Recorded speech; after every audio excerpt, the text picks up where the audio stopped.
हमारा काम है कि किस जगह पर हथौड़ा मारना है, तो यानी कि ब्रेन का पोटेंशियल क्या है उसको पता करने का काम है। बट फिंगर टिप से कैसे? कि हमारे यहाँ भृगु संहिता में बहुत पहले लिख दिया गया था कि फिंगर प्रिंट्स भी नहीं चाहिए, ये भी नहीं चाहिए, पाम भी नहीं चाहिए, कुछ नहीं चाहिए। ओके। टिप्स, सिर्फ टिप्स। ओके। इस टिप्स से आपका ब्रेन डिकोड हो जाता है। आपने आज तक कभी सुना है कि एक व्यक्ति जिसके फिंगर टिप हों दूसरे व्यक्ति से कभी मिलते हैं? शक्लें मिलती हैं, कलर मिलते हैं, आंखें मिलती हैं, बायोमेट्रिक होता है। हाँ। तो सबके फिंगर टिप अलग क्यों हैं? तो क्या मैं साइकोमेट्रिक टेस्ट को यूजलेस कह सकती हूँ? मतलब क्लोज टू ब्रेन स्कैम्स जो होते हैं। कोई आपके पास आए अगर कराने तो कैसे आप वो प्रोसेस करते हो? हम तो हमारी एक टीम है जो बताती पैटर्न कौन सा है, दूसरी टीम ये बताती कि इस पैटर्न से मतलब क्या निकला। जो बड़े लेबल्स लेके ना, एंजाइटी, स्ट्रेस, वो इसी वजह से है कि हमें ये नहीं पता कि हमारा ब्रेन हमसे मांग क्या रहा है। तो थोड़ा प्रैक्टिकल उस पे आते हैं। सेल्फ कनेक्शन, एप्रिशिएशन, रिस्पेक्ट, वो सब यहाँ से आता है। विराट कोहली और हमें क्या फर्क है? इतनी डीप इंफॉर्मेशन है हर चीज की। ये शॉट कैसे ये ढूंढो कि आपके बच्चा किस चीज में अच्छा है, क्या चीज है, क्या साइंस है वो जो पेरेंट को देखने चाहिए।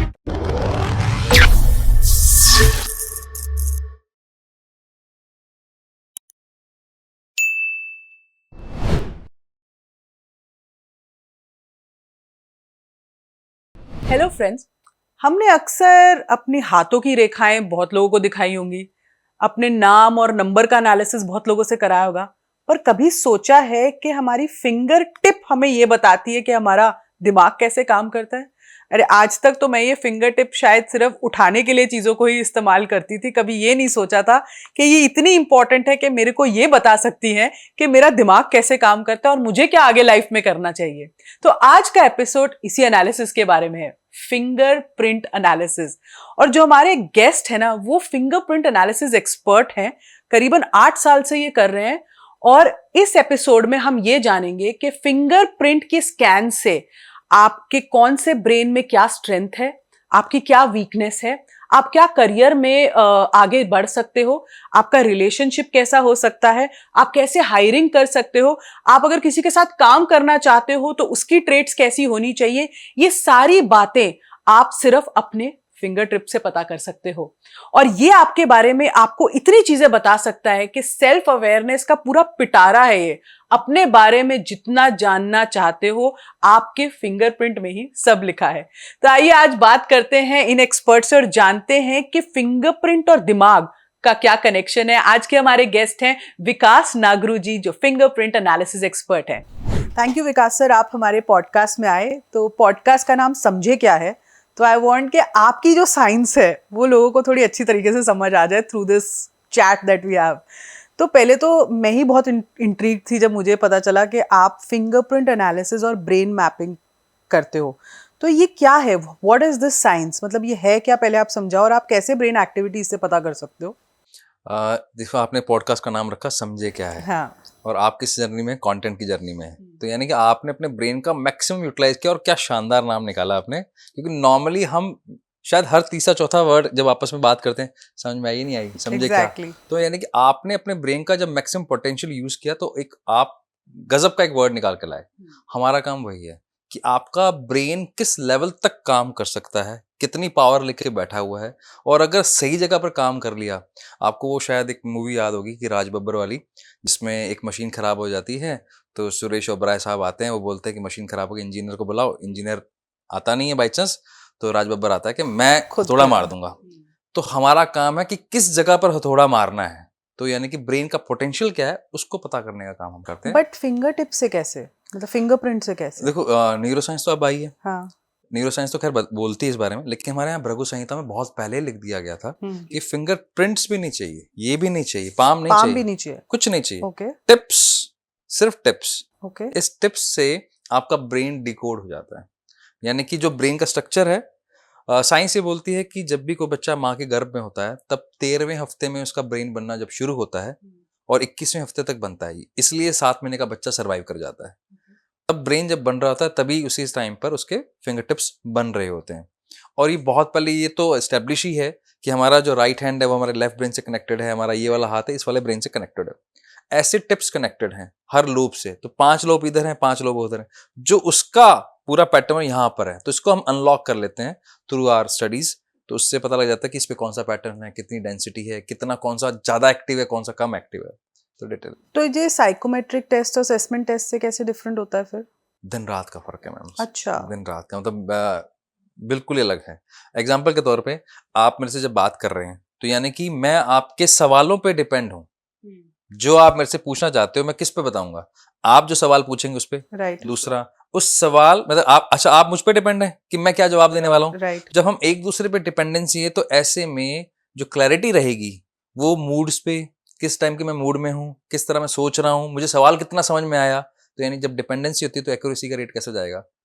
तो ये तो खुद बोलते हैं साइकोलॉजिस्ट कि 65% से ऊपर एक्यूरेसी नहीं होती है। और हमारे फिंगर टिप में आपने आज तक कभी सुना है कि एक व्यक्ति जिसके फिंगर टिप हों दूसरे व्यक्ति से कभी मिलते हो? शक्लें मिलती हैं, कलर मिलते हैं, आंखें मिलती दैट्स हैं, व्हाई बायोमेट्रिक होता है। हाँ। हाँ, तो सबके फिंगर टिप अलग क्यों है? कुछ तो ऊपर वाले ने सोचा होगा। और वही ब्रेन से कनेक्टेड है। जब वहां से पता लगता है कि अगर आप यूनिक है तो क्या यूनिक है, तो वो यूनिकनेस क्या किसी से सवाल पूछ के पता लग सकती है? संभव ही नहीं, पॉसिबल ही नहीं।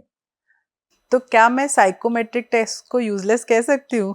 मतलब क्लोज अगर टू आपको ब्रेन स्कैम्स जो होते हैं। अगर आपको हेट्रेड कमेंट्स चाहिए तो आप देखिए, it's a process, it's a slow process. और अब जिस ईरा में हम जी रहे हैं, क्या इतना हम समय दे सकते हैं कि मैं पहले आऊं आपके पास? मतलब obviously this is a science, उस पर बहुत एक रिसर्च है। द पॉइंट इज अब हमें थोड़ा सा फास्ट रिजल्ट चाहिए, तो फास्ट रिजल्ट के लिए टूल्स लगते हैं, नई टेक्नोलॉजी लगती है। लेकिन जो नई टेक्नोलॉजी जिसको हम कह रहे हैं वो बहुत पुराने हमारे भारतीय शास्त्रों में लिखी हुई है। आई थिंक आजकल ना जो भी हम कह रहे हैं वो सब पहले शास्त्रों में कहीं ना कहीं लिखा हुआ है। अब हम उसको एक न्यू वे से शायद वो कर रहे हैं, अनकवर कर रहे हैं। अनकवर करें, हमें ना वैलिडेशन चाहिए बाहर से, कि बाहर वाले बता दें कि ये करना है। तो बाहर वाले बता देते हैं तो लोग मान जाते हैं। तो जब आप फिंगरप्रिंट स्कैनिंग, मतलब what is the process like, आप एक बार प्रोसेस समझाओगे? कोई आपके पास आए अगर कराने, तो कैसे आप वो प्रोसेस करते हो? हम जब भी हमारे पास कोई आता है तो अगर कोई ऑफलाइन आता है या ऑनलाइन आता है, जैसे भी आता है, ऑफलाइन होगा तो स्कैनर होता है हमारे पास, स्कैनर से हम ये सारे प्रिंट्स लेते हैं। ऑनलाइन होता है तो हमारे पास एक ट्यूटोरियल है, उसके अकॉर्डिंग सब हमें फिंगर टिप्स भेज देते हैं। तो जैसे वो टिप्स आते हैं तो हमारे जो इस पे दो टीम लगती है, एक कि पैटर्न कौन सा है। ठीक है, पैटर्न का मतलब इसमें ना 3 तरह के पैटर्न बनते हैं, जिसको बोलते हैं वर्ल, जिसको शास्त्रों में बोला जाता है चक्र। आपने एक शब्द सुना होगा, चक्रवर्ती सम्राट। हाँ, ऐसे सुना था, याद है आपको? बिल्कुल तो बिल्कुल। अश्वमेघ यज्ञ होता था, चक्रवर्ती सम्राट, व्हाट डज इट मीन? अच्छा, कोई भी राजा क्या सॉफ्ट हो सकता है? अगर उसको अश्वमेघ यज्ञ करना है तो उसको हार्श होना पड़ेगा, यानी कि किसी की ना सुनने वाला होना पड़ेगा, अपने गोल को लेकर फोकस होना चाहिए। उसे वर्ल बोलते हैं हमारे यहाँ पे साइंस में। ऐसी एक होते हैं शंख, जिसको बोलते हैं आप लूप्स।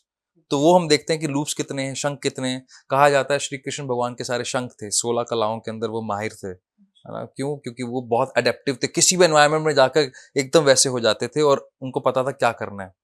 ऐसे एक होता आर्क, जिसको जैसे आर्क होता है जिसमें ना स्टार्ट है ना एंड है, इन्फिनाइट पोटेंशियल। तो हमारी एक टीम है जो बताती पैटर्न कौन सा है, दूसरी टीम ये बताती कि इस पैटर्न से मतलब क्या निकला। फिर इसको क्लब किया जाता है, फिर एक रिपोर्ट निकलती है लगभग 25 पेज की, 25 पेज की जो पूरी रिपोर्ट है। फिर डिटेल में बात होती है, आप कौन है, बिहेवियर क्या है आपका, जो आप सवाल पूछना, अगर दिमाग है तो सवाल है, सवाल है तो आंसर है। ये ऐसे ही हो गया जैसे बॉडी की न्यूट्रिशन रिपोर्ट जो निकलती है आजकल, मतलब फुल ऑन आपकी बॉडी में क्या कम है, क्या डेफिशिएंसी है। बिल्कुल आप वैसे ही बता रहे हो कि आपकी ब्रेन में क्या डेफिशिएंसी और क्या डेफिशिएंसी तो नहीं वुड बी रॉन्ग वर्ड। हाँ, डेफिशिएंसी ये बता देता है कि ये वाला पोटेंशियल वाला स्ट्रॉन्ग। एरिया है, हाँ। ये वीक वाला है। और इंटरेस्टिंग पार्ट ये है, ब्रेन का नियम बहुत सिंपल है मैम, यूज इट और लूज इट। अगर आप स्ट्रेंथ लेके पैदा हुए हो और वो यूज नहीं कर रहे ना, वही स्ट्रेंथ आपके लिए कर्स बन जाएगी।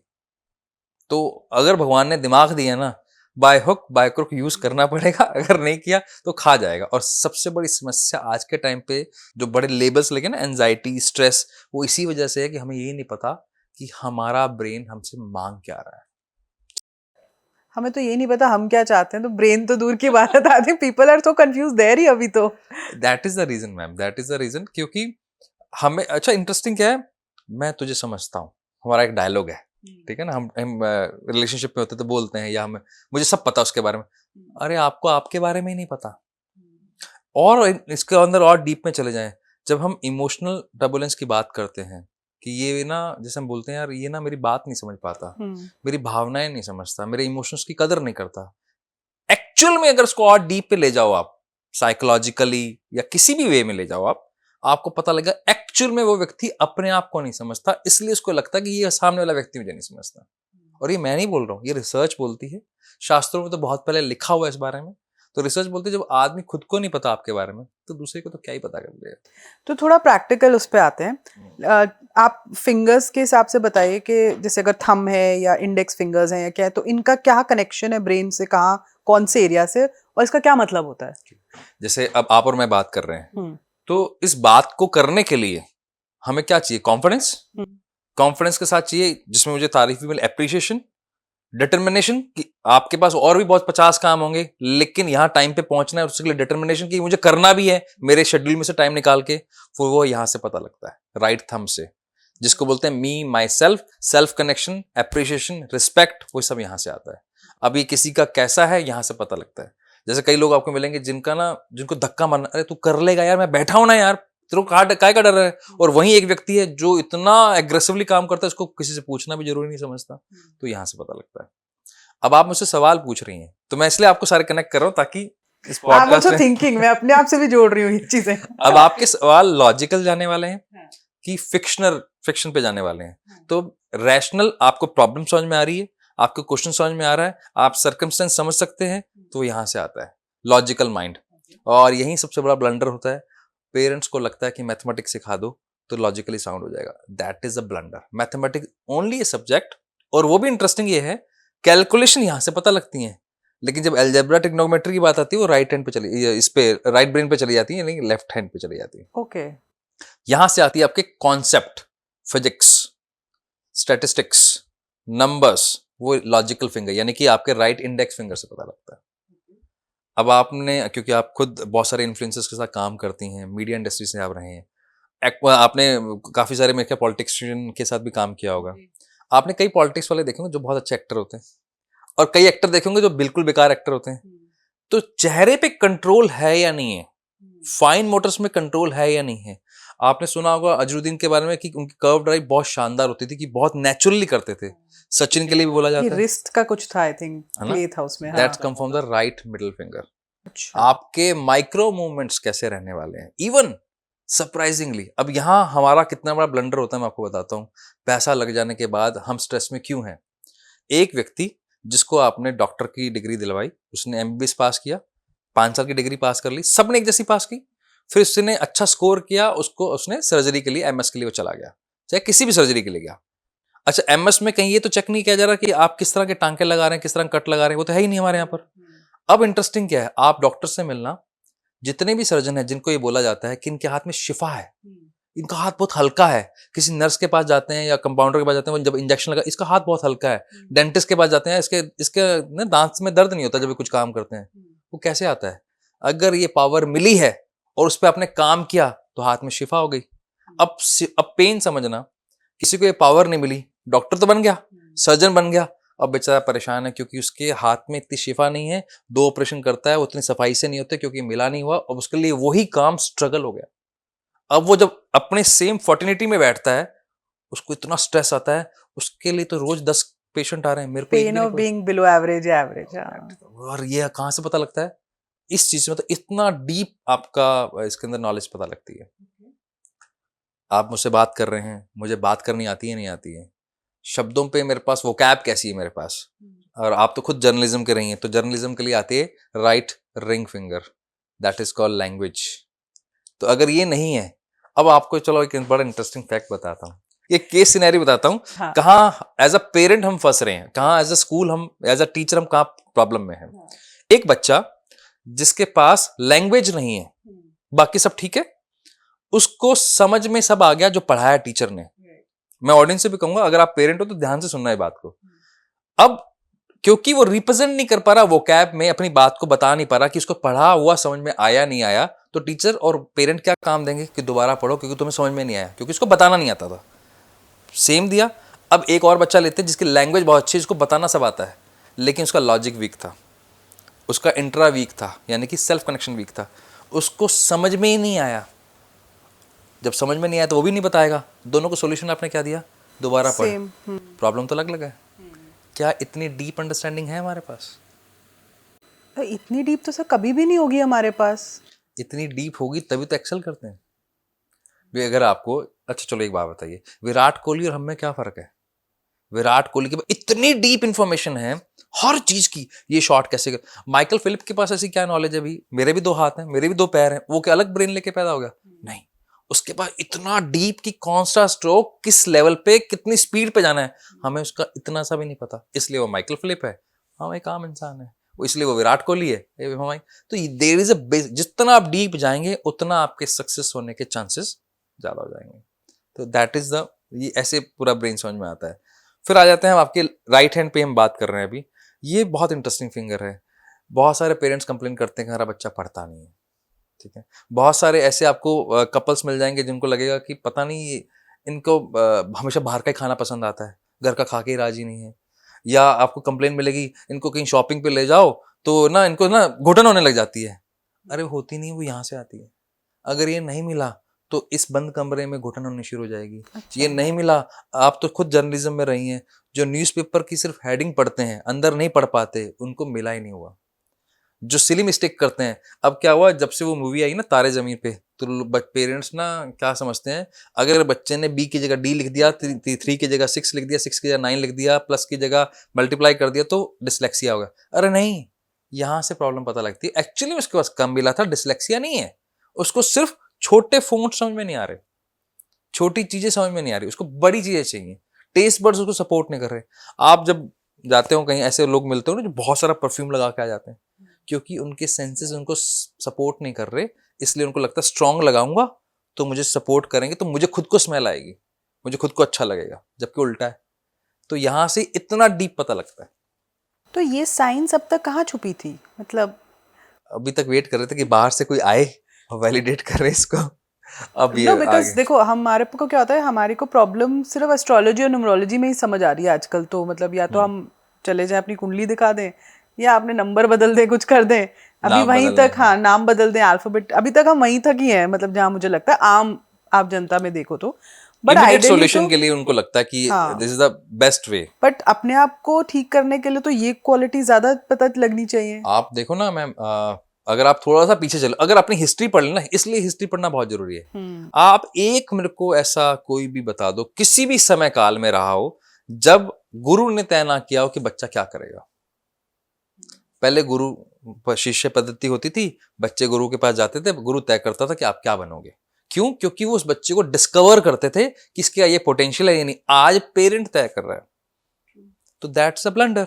तो जिसका काम उसी को साझे, आप पेरेंट हैं, आप पेरेंट बने रहिए, उसके लिए बाकी चीजों के लिए, जैसे हर डॉक्टर एक्सपर्ट है, आप प्रॉब्लम होने पे डॉक्टर के पास जाते हो, आपके घर में कोई प्रॉब्लम होती है इंजीनियरिंग से रिलेटेड, आप एक्सपर्ट बुलाते हो। तो करियर की जब बात होती है, और मेरी तो हाईली रिकमेंडेशन है, 12 साल से पहले ब्रेन बन जाता है, जो आपका मेन बिलीफ सिस्टम बनना है। उससे पहले अगर एज अ पेरेंट अगर आपको देना है बच्चे को ना, तो सिर्फ सेल्फ डिस्कवरी पे काम करो, चाहे मेडिटेशन से कर लो, चाहे और कोई टूल्स है उनसे कर लो, चाहे फिंगरप्रिंट टेस्ट से कर लो, जिससे आपका मन मानता है उससे करो, लेकिन पैसा लगाना है ना तो उसकी डिस्कवरी पे लगाओ बस। पर मुझे ना, ये आप जैसे कह रहे हो कि पुराने ज़माने हिस्ट्री में अगर आप जाओ और गुरु कैसे आपको तराशते थे या आपकी क्वालिटी को चुनते थे, मुझे तो लगता है आजकल गुरु में भी प्रॉब्लम है। अब यही नहीं पता चलता कि सही गुरु कौन है, और वो आधे केपेबल के वो आपको इतना क्वालिटी, मतलब leave examples aside, there are some, of course मैं ये नहीं कह सकती कि नहीं है, बट एक्सेप्शंस कम है, जो जो एवरेजिसिटी है वो ज़्यादा है। तो क्या, हाउ डू यू नो कि ये सही टीचर है, ये सही हमें ढूंढ लेगा, ये हमारी क्वालिटीज को पहचान सकता है? पंजाबी में एक छोटी सी लाइन है, सोने अनु सब सोने लग दे। तो जब आप सुंदर हैं, यानी कि आपका दिमाग पॉजिटिव ढूंढने के लिए ना, तो ऐसा संभव ही नहीं है कि आपको ना मिले एक्सपर्ट। आप जब एक्सपर्ट ढूंढने जाएंगे तो आपको ऊपर वाला भी सपोर्ट करता है कि हाँ यार, जब ढूंढ रहा है तो सपोर्ट। अगर अच्छा पैटर्न फिक्स है, जिसको नेगेटिव ढूंढना है ना तो नेगेटिव ही ढूंढेगा। आप, क्योंकि हम रिलेशनशिप काउंसलिंग में तो हमें पता है इस व्यक्ति का अगर ब्रेकअप हो ना, अगला भी ऐसे ही ढूंढने वाला है वो, क्योंकि दिमाग में पैटर्न बने हुए हैं। तो दैट्स वाई इतना सारा झगड़ा चलता है कि पॉजिटिव सोचो या इतना, क्योंकि सारी चीजें ब्रेन के अकॉर्डिंग आनी है। जैसा सोचोगे भाई, सामने ये मेरे रखा हुआ है, अब मैं जब कहीं और खोया हुआ हूं तो मुझे दिखेगा ही नहीं।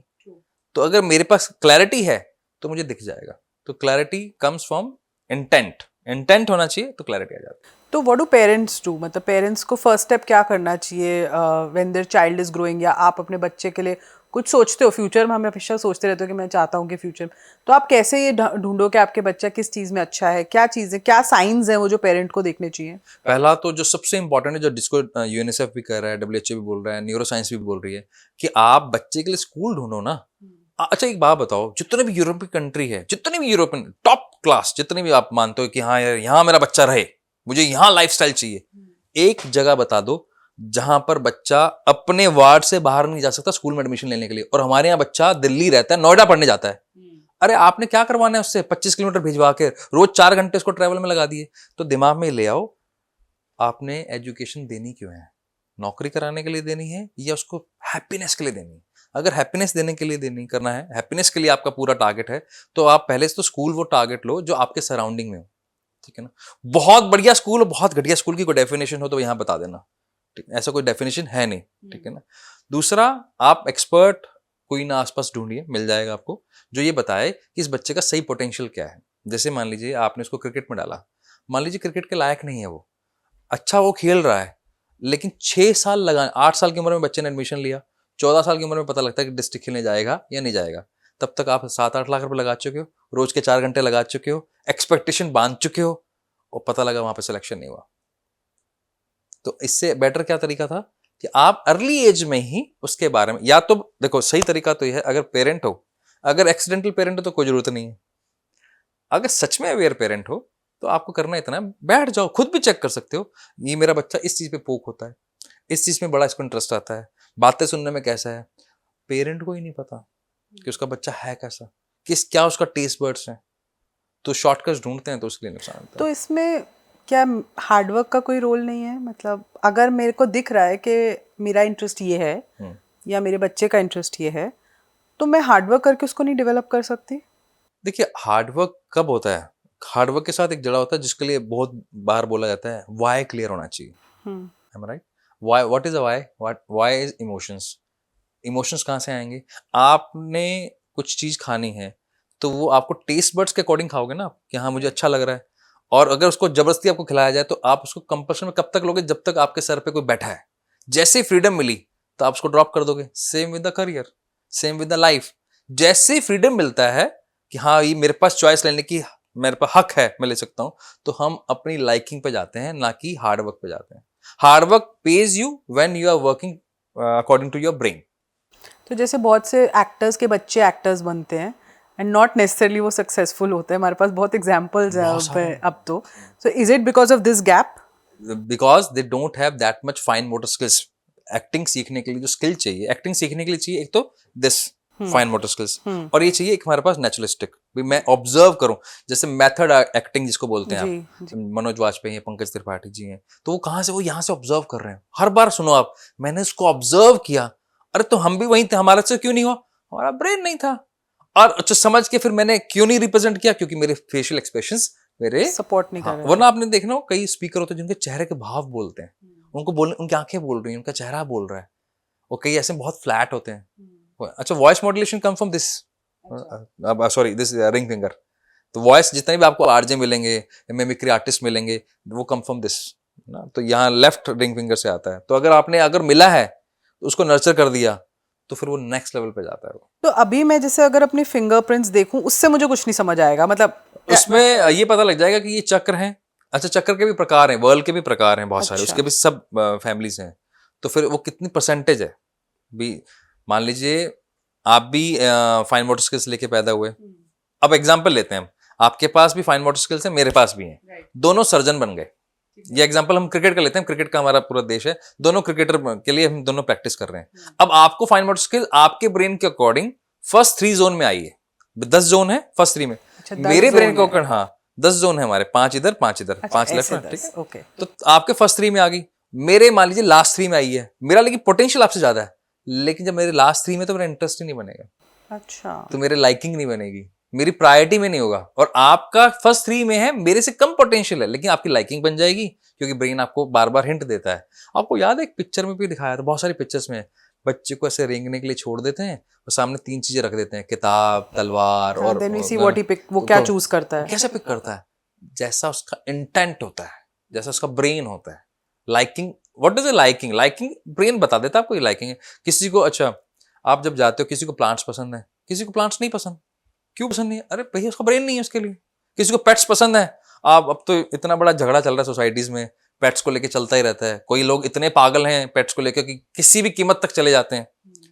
तो वो क्यों है? क्योंकि उनका वो ब्रेन उनको सपोर्ट इस लेवल का कर रहा है कि कई चीजें भूल जाते हैं। इवन आपको सेम सेक्स की तरफ अट्रैक्शन हो रहा है, एलजीबीटी की कुछ बात करें, इसमें दो पैटर्न है। एक इनहेरेंट यानी कि बाय बर्थ आप इसी तरह का, ऐसा क्या हुआ कि आपको अपने ही सेम यानी कि लड़का हो लड़का ही पसंद आ रहा है, लड़की है तो लड़की पसंद आ रही है, या आप बाइसेक्सुअल, ऐसा क्यों हो गया? क्योंकि आपको ब्रेन वैसा मिला है। अगर इनहेरेंट है यानी कि पैदाइशी ऐसा है तो आप पता कर, एक्वायर्ड है यानी कि एनवायरमेंट सेंसिटिव हो गया तो चीजें अलग तरह से दिखती हैं। तो दोनों चीजें अलग अलग हैं। तो why? Because that this is the reason. तो अगर मुझे स्पोर्ट्स में जाना है एंड मतलब मुझे स्पोर्ट्स में इंटरेस्ट है, पर मैं अगर अभी ये नहीं क्लैरिटी है मेरे को कि मैं किस चीज़ में वो करूँ, तो ये कैसे मैं चूज़ करूँ कि मैं क्रिकेट में जाऊँ या मैं चेस में जाऊँ या मैं गोल्फ में जाऊँ? बहुत इंटरेस्टिंग क्वेश्चन। पहली बात तो हम ये देखते हैं कि बच्चा फिजिकल स्पोर्ट के लिए है या नहीं है। Okay. उसके लिए चाहिए काइनेस्थेटिक एनर्जी। कैसे चाहिए? एक चाहिए हमें राइट मिडिल फिंगर, ठीक है, और एक चाहिए हमें लेफ्ट मिडिल फिंगर, ठीक है।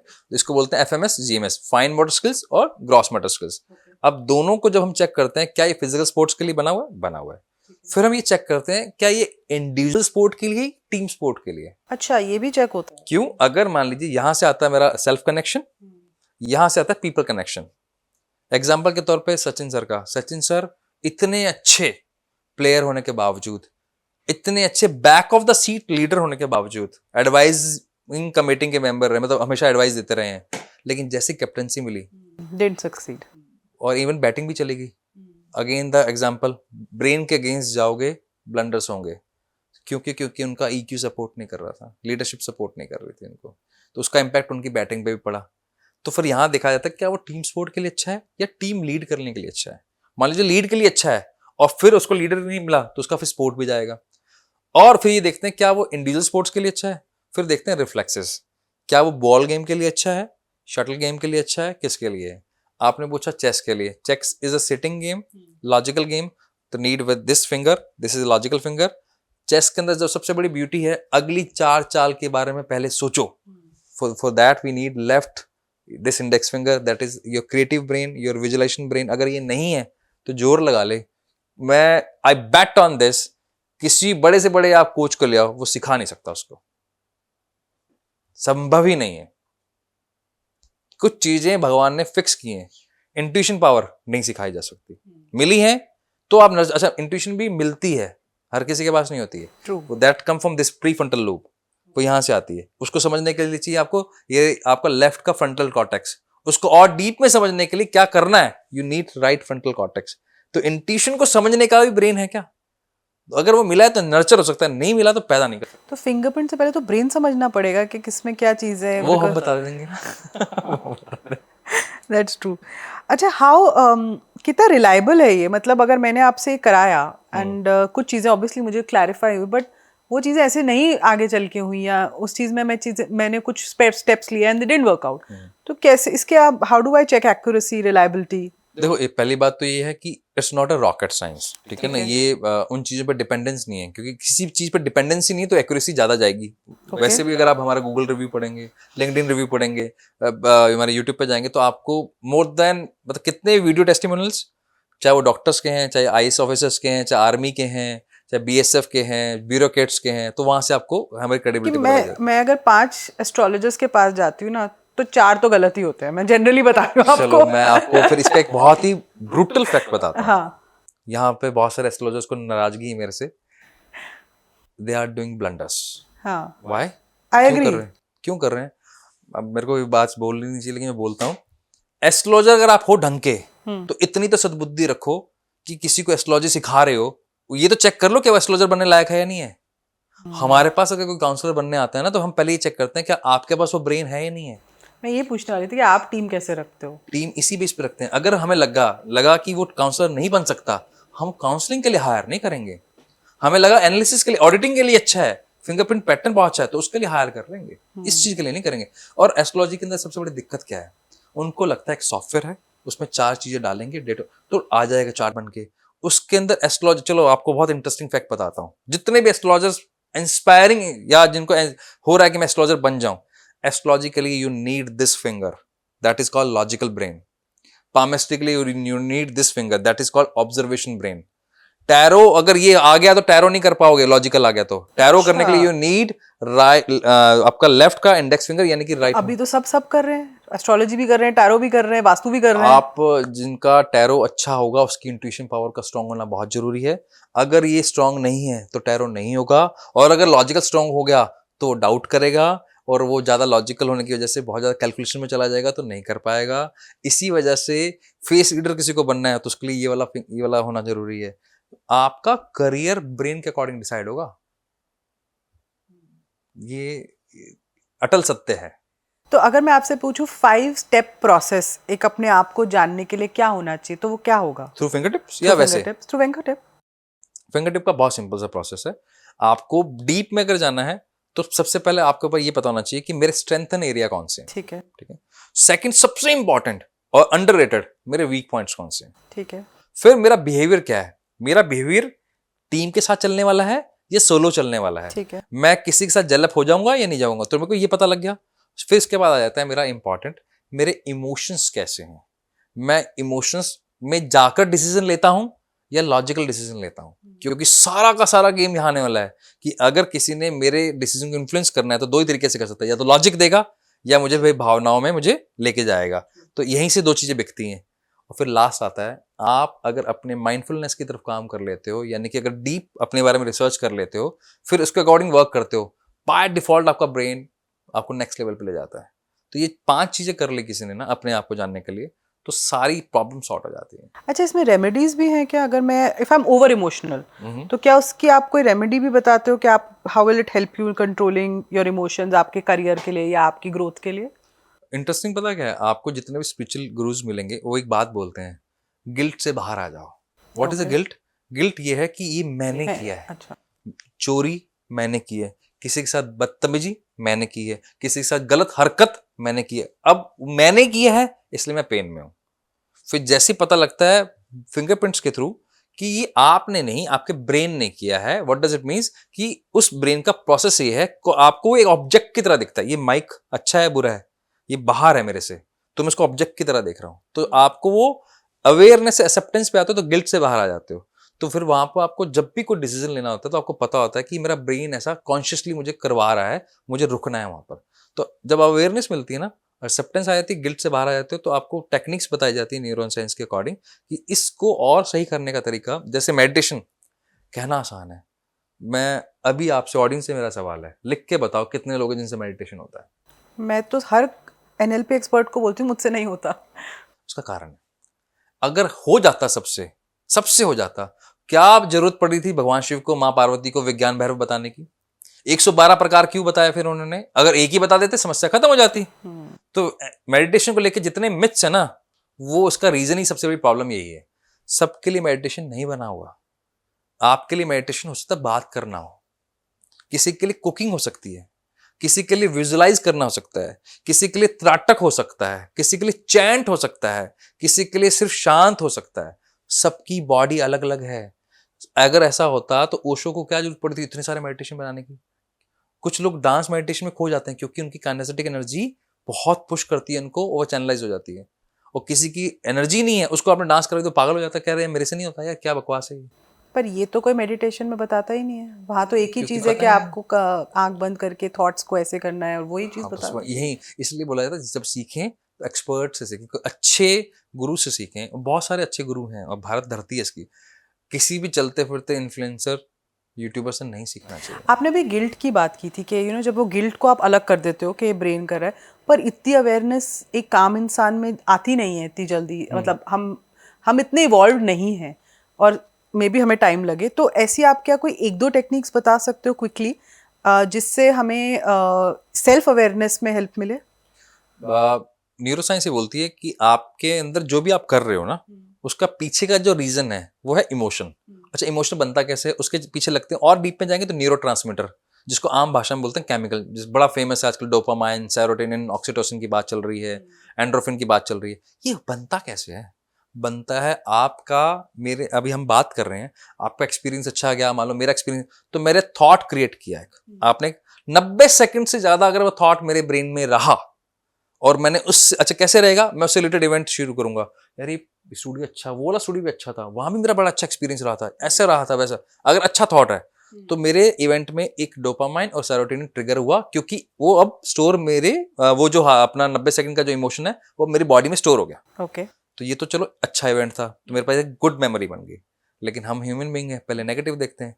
अब यहाँ पर मैं लेट हो गया और आपको गुस्सा आ रहा है, क्या यार कैसा गेस्ट है, लेट हो जाता है, कैसे, ये कोई तरीका तो ना हुआ, उसने भी लेट कर दिया था, इसने भी लेट कर दिया था। वो इरिटेशन अब आपके ब्रेन में 90 सेकंड्स के लिए स्टोर हुई। तो स्टोर हुई तो उससे रिलेटेड जितने भी तरह के इवेंट्स थे सब आपको याद आए, तब बना कॉर्टिसोल। वहां से आया स्ट्रेस, वहां से आया फाइट या फ्लाइट, या तो लड़ाई करोगे या फिर छोड़ नहीं होता मेरे से, ये क्या इतना वेट करो किसी का, इतने नखरे सो, ऐसे आपके दिमाग में इवेंट्स बनेंगे, आपका डिसीजन चेंज हो गया। तो इसलिए बोला जाता था हमारे शास्त्रों में, कर्म करो फल की इच्छा मत करो, डिटैच फ्रॉम दैट इमोशंस।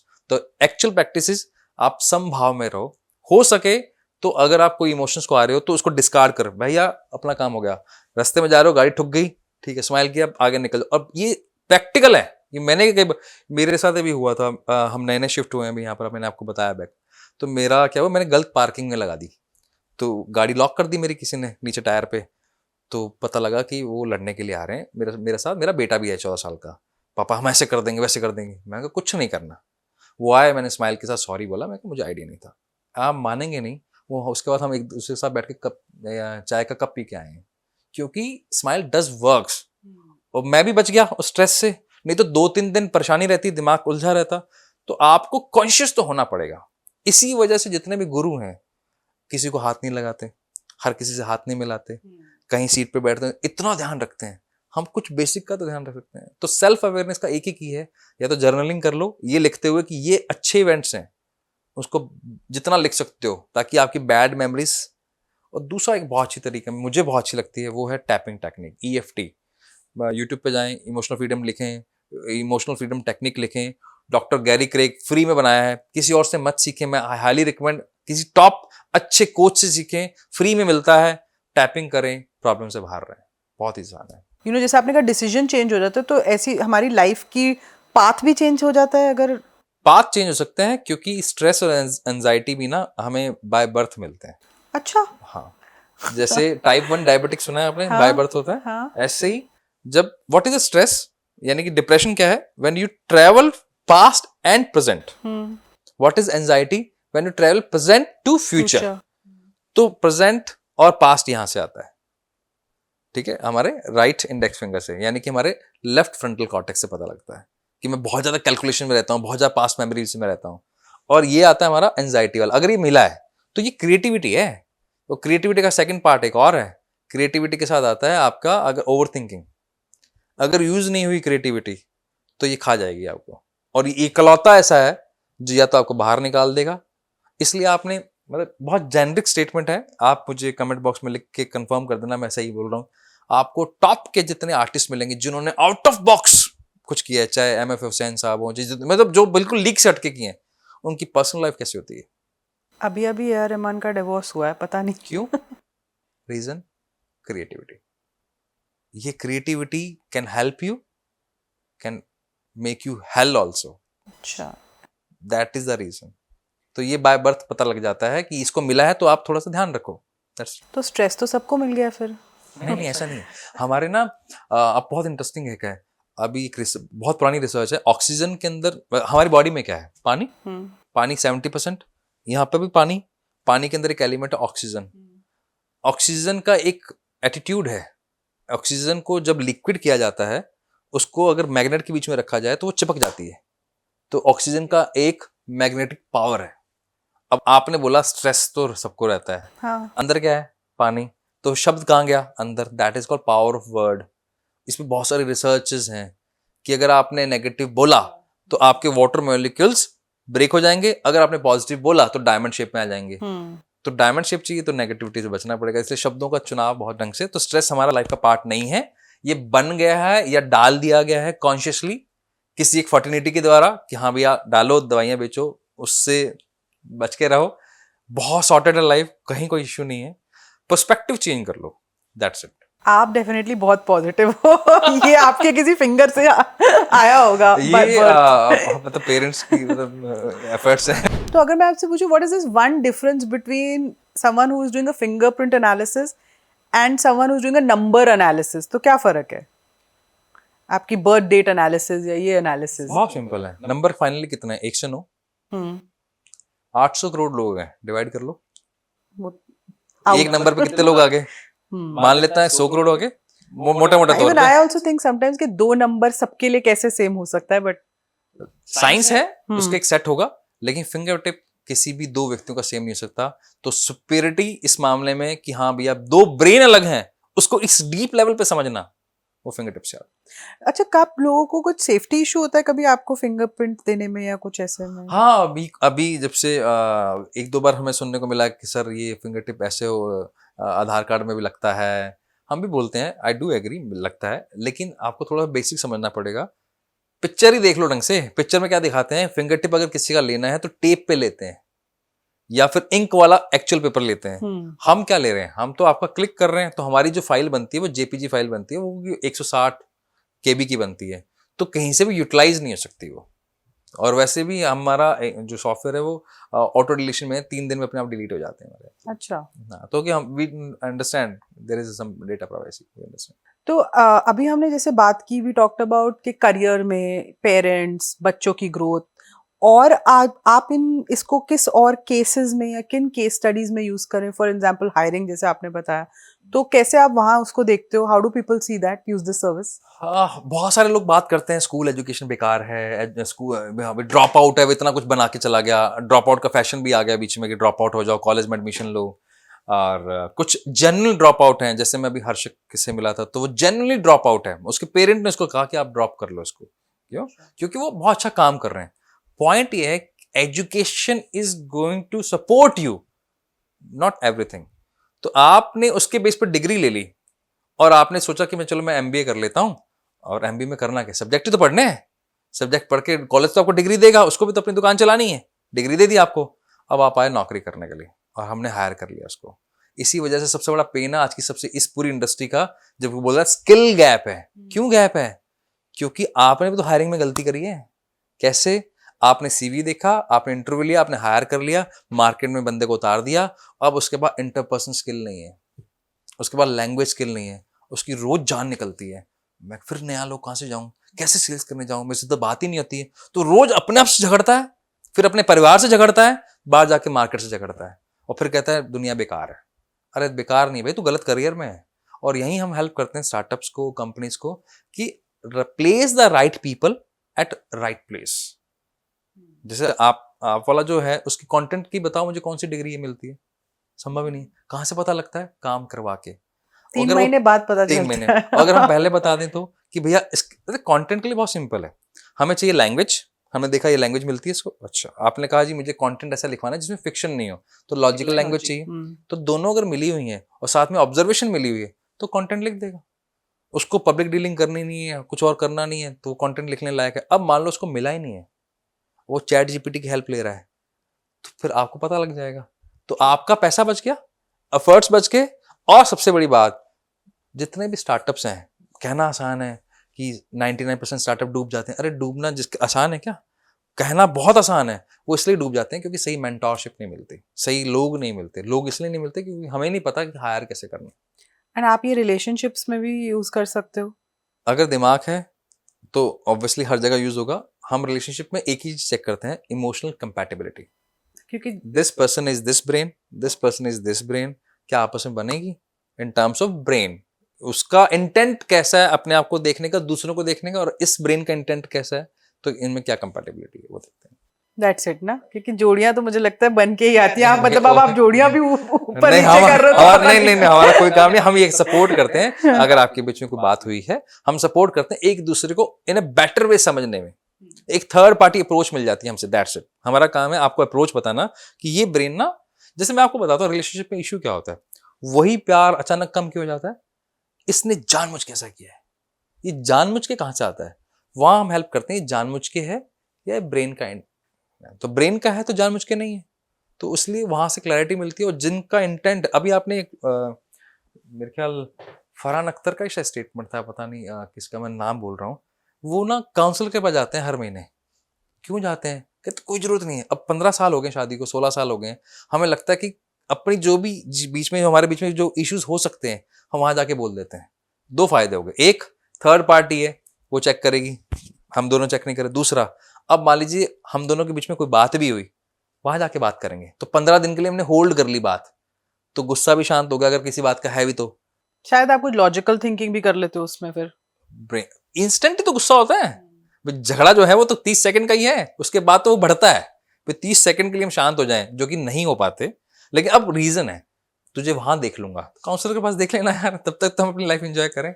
अच्छा, जैसे हम ग्रो करते हैं हमारी फिजिकल एस्पेक्ट्स चेंज होते हैं, हमारे इमोशंस भी, हाँ कहते हैं आप समझदार हो जाते हो, इवॉल्व हो जाते हो, तो उस ब्रेन में भी ऐसा होता है? मतलब आपने किसी का एनालिसिस 12 साल की उम्र में किया हो, बट इज दैट कि वो अगर आप दोबारा आपके पास 32 साल की उम्र में आए तो चेंजेस होंगे? अक्वायर्ड चेंजेस होंगे, फिंगर टिप तो चेंज हो नहीं सकते। True. तो मोस्टली केसेस में ये होता है कि उसने ब्रेन के अकॉर्डिंग ही चेंज किया होता है। अगर और प्रॉब्लम कहाँ होती है, जहां जहां उसने ब्रेन कम यूज किया है तो वो पेन पॉइंट बन चुका होता है। एग्जाम्पल के तौर पे, मैं जब पैदा हुआ तो मेरा भी एक ब्रेन था, अब उसके बाद मैं बैंकिंग में चला गया या इस काउंसलिंग फील्ड में आ गया, तो अल्टीमेटली मेरा टेम्पोरल लोब यूज हो रहा है, बोलने वाला। बाकी ब्रेन का हिस्सा इतना यूज नहीं हो रहा, तो बोलने वाला तो एक्टिव होता जा रहा है। बाकी अगर डल होता है और मैं काम में नहीं ले रहा हूँ, जैसे मुझे गार्डनिंग करनी चाहिए, या मुझे थोड़ी साइकिलिंग करनी चाहिए, या मुझे ना कुछ नए लोगों से कॉन्शियसली मिलना है क्योंकि ये मेरा थोड़ा वीक है, तो वहां जैसे मैं उसको करूंगा तो मुझे हैप्पीनेस लगेगी, नहीं किया तो फिर वही डलनेस आनी शुरू हो जाएगी। तो वो पता लग जाता है कि ये अगर एक्सपोजर नहीं ले रहे हो तो ये दिक्कत आएगी, तो पता लग जाता है इससे। And is there a role कि आपका ब्रेन रिलैक्स्ड होना चाहिए जब आप कुछ, मतलब आप, you should be filled with so many thoughts, या कुछ अगर आपको कोई डिसीजन लेना है या आपको कुछ करना है, या आपने कुछ बताया कि आपको ये चीजों पे काम करना है, बट आप कभी भी रिलैक्स नहीं रहते हो, तो वो चीज कभी वर्क नहीं होती है ढंग से? ब्रेन का बहुत सिंपल सा है, इसके लिए ना भ्रामरी होती है पहले तो रिलैक्स करने के लिए। भ्रामरी क्या है, मतलब जैसे आपके पास में पानी की बॉटल है, अगर मैं इसको शेक करूंगा तो क्या होगा कि सारे मॉलिक्यूल्स हिल गए, तो भ्रामरी वही काम करती है। आपके ब्रेन में न्यूरॉन्स है, उसको आप हिलाओ, वो हिलेंगे, शेक होंगे, सेटल हो जाएंगे, इसलिए सबसे ज्यादा वर्क करती है, सबसे ज्यादा इंपॉर्टेंट है। फिर भी अच्छा, इस एनालिसिस की एक इंटरेस्टिंग पार्ट क्या है, हमें सवाल तो पूछने नहीं, तो आप किस मूड में हमें फर्क नहीं पड़ता।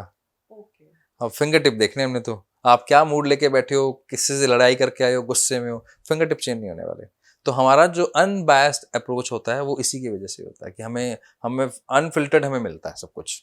और आप सिर्फ हाथों के फिंगर टिप से ही करते हैं? पैर का भी कोई रोल है इसमें? अभी तक हम पहुंचे नहीं वहां तक, हाँ लिखे हुए हैं लेकिन हम नहीं पहुंच पाए वहां तक। कोई इंटरेस्टिंग केस स्टडी आप शेयर कर सकते हो किसी का, आपने without disclosing much details, but कुछ इंटरेस्टिंग कि आपने किसी का एनालिसिस किया और ये पहले था और they changed and did this, कुछ कोई इंटरेस्टिंग केस? इंटरेस्टिंग तो बहुत सारे हैं। एक तो हमने एक लड़का है जो अच्छे कॉलेज में एडमिशन लेता है, और उसके पेरेंट्स हमारे पास आते हैं कि कॉलेज ड्रॉप करना है उसके, ओके ड्रॉप करना है, पेरेंट्स बहुत सपोर्टिव है, कहते कोई दिक्कत नहीं है, पैसा लग गया 7-8 लाख रुपए, हम छोड़ देंगे, कोई दिक्कत नहीं है। लेकिन समझ में आया करना क्या है इसने, और वो इतना एडमेंट क्योंकि कॉलेज छोड़ना ही है। हमें भी लगा शायद उससे तक कोर्स समझ में नहीं आएगा, हमने टेस्ट किया, हमें हमारा माइंडसेट तब तक यही था कि इसका कोर्स से रिलेटेड या करियर से रिलेटेड कोई इश्यू है, या वहां कॉलेज में कोई बात हुई है, तो हम कोशिश करेंगे इसको आइडेंटिफाई करने की। फिंगर टिप लिए तो हमें पता लगा इसको अट्रैक्शन हो रहा है टुवर्ड्स सेम सेक्स, यानी कि लड़का लड़कों की तरफ आकर्षण हो रहा है। अब वो बिलोंग करता था एक ऐसी कम्युनिटी से जहां तो सोचना भी पाप है, खा जाएंगे इसको, तो बाकी तो बात की बातें हैं। अब क्योंकि पहली बार एक्सपोजर मिला था बाहर जाने का, तो उससे पहले फीलिंग शायद उसको इतनी महसूस नहीं हुई होगी, वो इतनी दबी हुई होगी।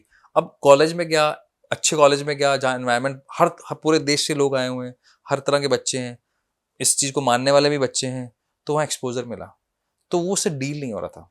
और ये बात पेरेंट्स को बता नहीं सकता, उसको ये नहीं पता कि मुझे पता है ये बात, क्योंकि हमने तो फिंगर टिप देखे, हम बैठे अकेले में बात चली, मैंने पूछा, मैंने कहा ये इशू है, अट्रैक्शन हो रहा है, फिर वो एडमिट किया, आपको कैसे पता, एंड वो रोने लग गया इस बात पे। ऑब्वियसली इसको लगा कि शायद कोई समझने वाला होगा, तो हमें उसको एक्सेप्टेंस नहीं आ रही थी, और वो चाह भी नहीं रहा था कि मुझे एक्सेप्ट करना है इसको, कि किसी भी रीजन से, चाहे कम्युनिटी का प्रेशर था, व्हाट्सएवर। हमारा काम ये था उसको ये बताना कि अगर आप कॉलेज चेंज कर लोगे तो ये बात वही रहने वाली है। उसको लग रहा था मैं कॉलेज चेंज करूंगा तो सही हो जाएगा, घर जाऊंगा तो सही हो जाएगा। मैं कहा ये प्रॉब्लम तो है नहीं, it's not a problem, it's a state of mind. तो एक्सेप्ट नहीं कर रहे हो, इट्स ओके, लेकिन दूसरी जगह भी वही रहने वाली है। उसको ये पता लगा अच्छा that's not me, that's my brain. अगर मुझे एक्सेप्ट करना होगा तो मैं लेटर ऑन देखूंगा, अभी I am going to enjoy this. तो आज वो उसी कॉलेज में अच्छा काम कर रहा है, बढ़िया अपना कॉलेज की लाइफ एंजॉय कर रहा है। आई थिंक ये पूरे एनालिसिस के बाद आपके पास सबसे पहले तो मैं आने वाली हूँ। मैंने भी एक थोड़ा करियर शिफ्ट किया है, तो जानना चाहूंगी कि कौन सा ब्रेन अभी एक्टिव है और कौन सा नहीं है।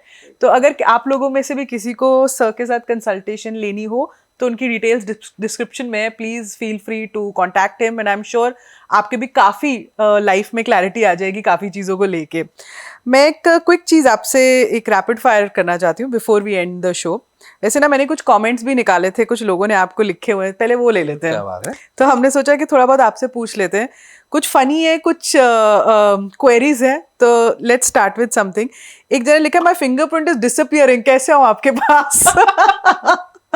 तो ऐसा भी होता है? फिंगरप्रिंट कभी डिसअपियर नहीं होते, सिर्फ उस केस में होंगे जब एंजाइटी का लेवल इस लेवल का पहुंच गया है कि वो दिख नहीं रहे, खत्म नहीं होते वो, तो इसलिए कभी नहीं होंगे। अच्छा, इसने कहा वेरी इंटरेस्टिंग के लोग अपनी लाइफ में कुछ करना चाहते हैं, बट मेरा एक ही क्वेश्चन है कि अपने सब कॉन्शियस माइंड को कैसे अवेयर करें? पहले सेल्फ अवेयरनेस, फिर सबकॉन्शियस माइंड।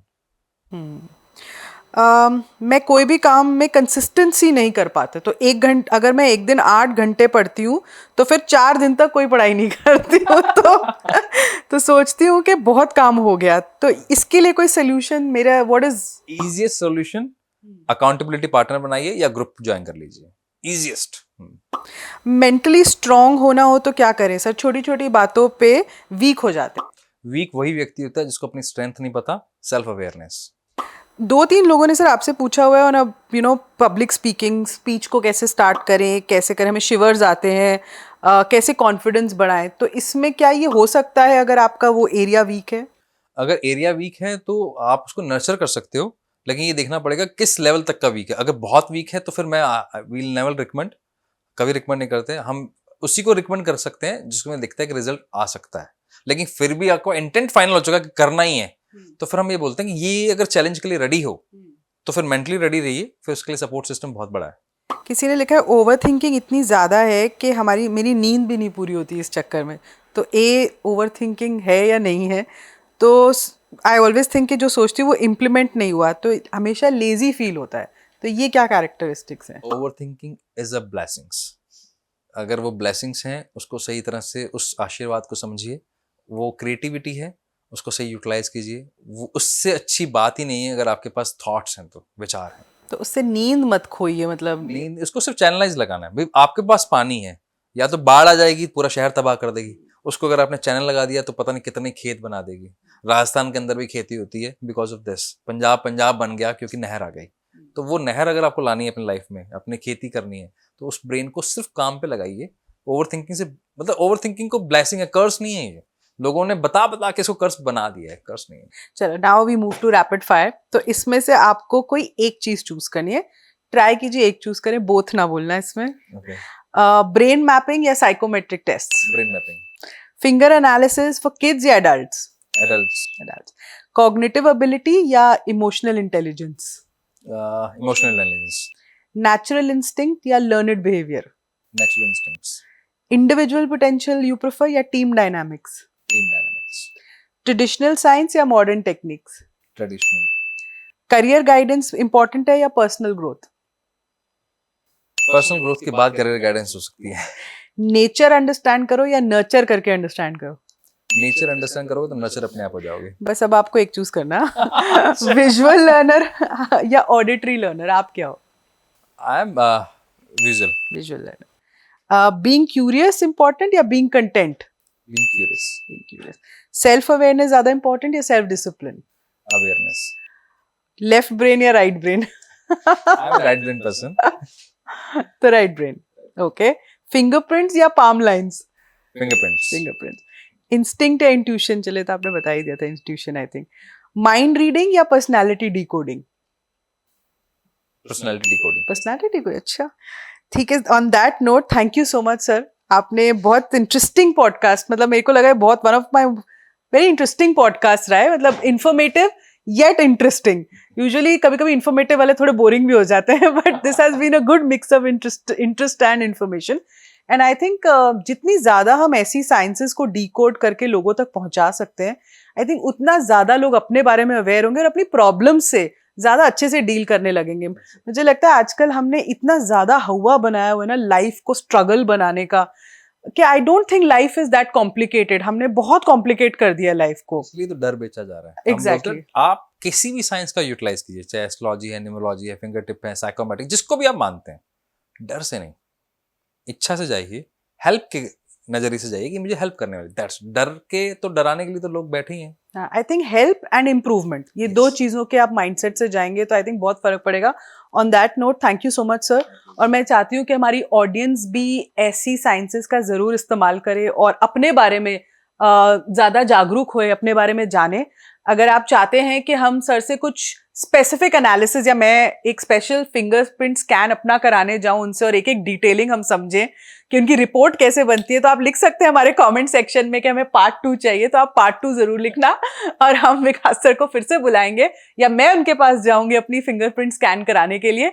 और अगर आपके कोई और कमेंट्स हैं तो प्लीज नीचे लिखिए. हम कोशिश करेंगे कि सर की टीम तक इसे पहुंचा सके और आपके आंसर्स आपको मिल सके. तब तक thank you so much. Like subscribe जरूर कीजिए चैनल को, क्योंकि जब तक आप सब्सक्राइब नहीं करेंगे आप तक ऐसी इंफॉर्मेशन नहीं पहुंच सकती. तो चैनल को जरूर देखिए, सब्सक्राइब कीजिए, शेयर कीजिए ये कंटेंट. और अगले टाइम तक के लिए समझे क्या. Thank you so much.